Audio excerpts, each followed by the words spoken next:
With her love prevailing over hate, Juliet found a way to break through the family feud that had tortured the Montagues and the Capulets for generations. Indeed, by abandoning the names that had connoted hatred and hostility, the young lovers hoped to open the way to reconciliation and forgiveness between the two families.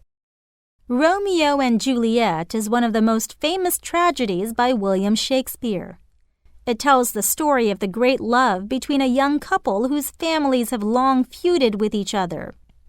One day, Romeo, a son of the Montagues, saw Juliet at a party.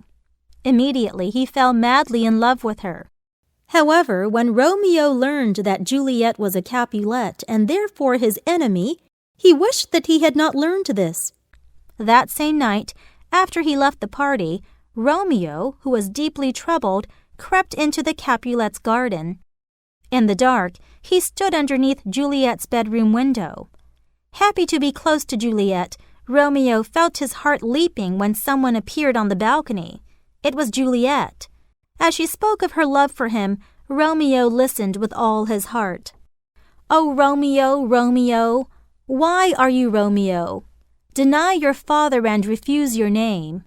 Or if you don't want to do that, just swear to be my love and I'll no longer be a Capulet."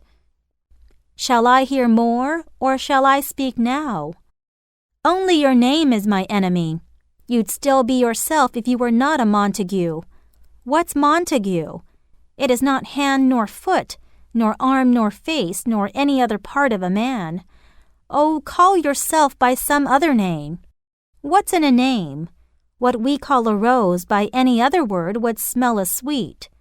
Similarly, if Romeo were not called Romeo, he would still keep his complete perfection without that name. Romeo, give up your name, and for that name, which is no part of you, take all myself. I take you at your word. Just call me love, and I'll be a new person. From now on, I will never be Romeo." Since these two families had long been enemies, Montague and Capulet were not mere names. To both of these families, the names had come to mean hatred and hostility. Nevertheless, falling in love with Romeo at first sight gave Juliet a fresh insight into what names really meant. "What's in a name?" she asked. Then she answered herself, "What we call a rose by any other word would smell as sweet." In other words, Romeo would still be the same person if he were not a Montague. Names, after all, should not keep Juliet from loving him.